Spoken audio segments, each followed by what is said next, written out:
Praise the lord. ప్రభు అయిన యేసుక్రీస్తు నామములో మా నిత్య కృప అనే కార్యక్రమాలు వీక్షిస్తున్న మీ అందరికీ ప్రభు పేరిట శుభాభివందనాలు తెలియచేస్తున్నాం.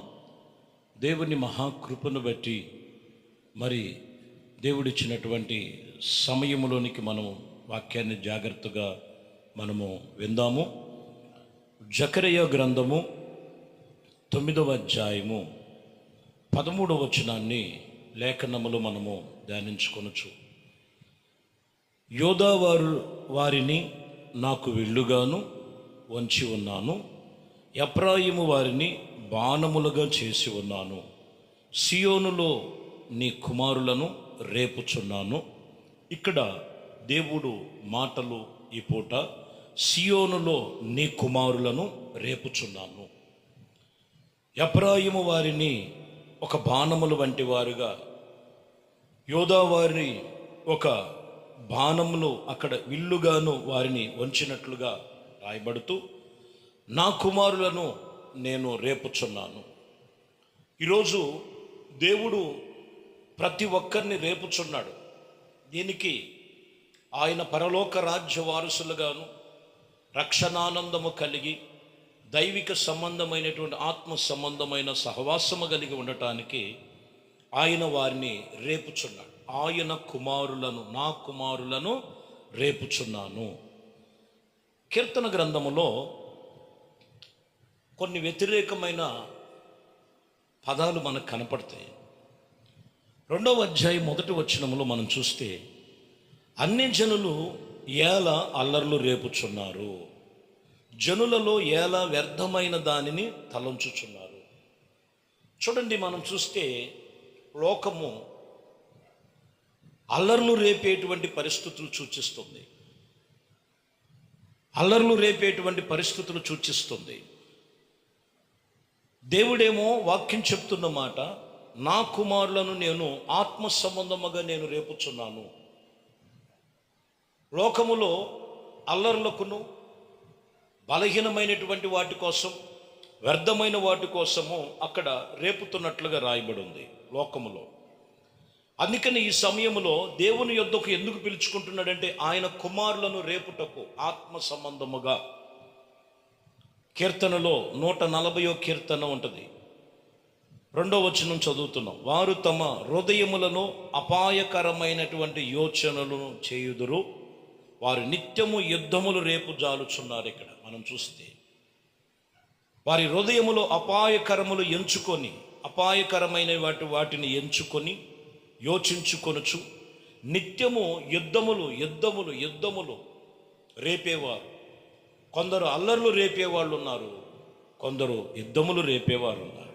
ఇలారా వాక్యం ఇక్కడ చెబుతున్న మాట దేవుడు సన్నిధిలో ఈరోజు మనము గమనించాలి. దేవుడు వాక్యానికి మరింతగా మనము దగ్గరగా చేరువుగా జీవించాలి. దేవుని భయభక్తులతో మనం జీవించాలి. దేవుని కోసం నీకు అప్పగించినటువంటి దేవుని యొక్క భక్తి శ్రద్ధల విషయంలో జాగ్రత్త కలిగి నడుచుకోవలసినటువంటి దినములు ఇవి అనేది మనం జ్ఞాపకం చేసుకోవాలి. అన్ని జనులలో అల్లర్లు రేగుతుంటాయి. కొందరు అపాయకరమైన వారి హృదయములు యోచించుకొని నిత్యము యుద్ధములు రేపేటువంటి పరిస్థితులు ఉంటాయి. అయితే ఈ సమయములో దేవుని పిల్లల్ని రేపుతున్నాడు ఆత్మీయంగా. అపోస్తుల కార్యములు 17వ అధ్యాయం 13వ వచనం. అయితే ఇక్కడ మనం చూస్తే బెరయాలో నుండి పౌలు దేవుని వాక్యము ప్రచురము చేయుచు దశలోనులో ఉండే యూదులతో తెలుసుకొని అక్కడకు వచ్చి జనసమూహమును రేపి కలవరపరుచుచున్నారు అని కొన్ని విషయాలు అక్కడ వివాదాలకు దారి చేస్తున్నట్లుగా రాయబడింది. ఇక్కడ దేవుని వాక్యం ఎందుకు రేపుతున్నారు? అక్కడ ఇదిగో లోకములో అల్లరును అణిచివేసి, అపాయకరమైన వాటిని అణిచివేసి, మనిషిని మనిషిగాను దేవుని యందు భయభక్తులు కలిగి జీవించేటువంటి జీవితము, మనము పరలోక రాజ్య వారసులమని దైవ వాక్యమును అక్కడ బోధిస్తూ ఇదిగో దేవుని వాక్యము ప్రచురము చేస్తున్నారు దశలోనులో ఉన్నటువంటి ప్రాంతంలో. కొందరు కలవరాలు, కొందరు విభేదాలు రేపేవారు ఉన్నారు. సువార్త విషయంలో, సువార్థికుల విషయంలో, సేవకుల విషయంలో సంఘ పరిచర్య విషయంలో, దేవుని యందు పరిచర్య చేస్తున్నటువంటి విషయంలో రేపేవారు కొందరు ఉన్నారు. వ్యతిరేకంగా వాక్యం మీద ఆధారం పడి, వాక్యమును బట్టి ఇక్కడ మనం చూసినట్లయితే దేవుని వాక్యమును బట్టి మనము చాలా భక్తి శ్రద్ధలుగా ఆయన కుమారులను రేపుతున్నారు. జ్ఞానము కలిగి, వాక్యముతో విశ్వాసముతో కలిగి, ఆత్మ సంబంధమైన జ్ఞానముతో జీవించే జీవితం మనము కలిగిన వారమై ఉండాలి. అపోస్తుల కార్యములలో 13వ అధ్యాయము 50వ వచనంలో మీరు చదివితే,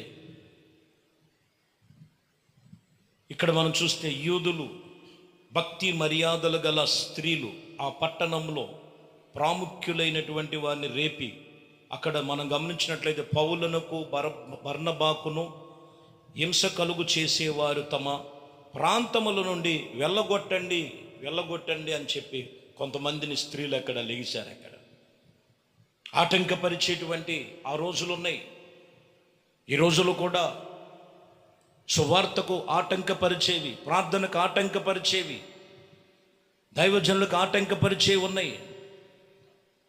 దేవుడు వాక్యం చెప్తున్నటువంటి మాట, ప్రాముఖ్యముగా వాక్యమును మర్చిపోవద్దు. ప్రాముఖ్యముగా దేవుడు చెప్పినటువంటి మాటలు జాగ్రత్తగా మనం అనుసరించాలి. కొందరు వ్యతిరేకతలు సమాజంలో రేపినట్లు, కొందరు అక్కడ పట్టణములో ప్రాముఖ్యాలను లేపినట్లుగా మనం కనపడుతుంది.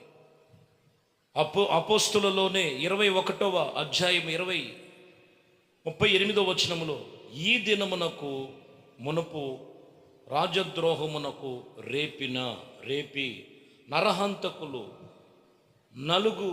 4,000 మంది మనుషులను అరణ్యములోనికి వెంటబెట్టుకొని పోయిన ఐగుప్తీయులలో నీవు కావా అని అడిగాను.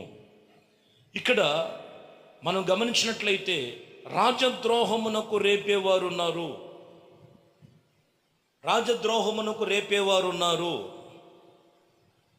ఈరోజు అధర్యపడద్దు.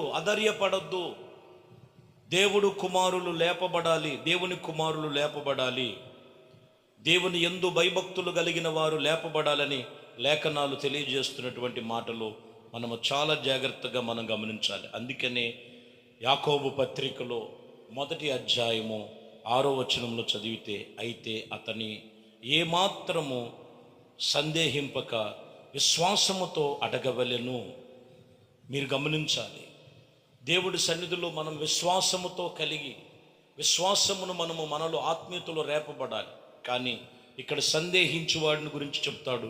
సందేహించువాడు గాలి చేత రేపబడినటువంటి ఒక సముద్రపు తరంగముతో పోల్చాడు.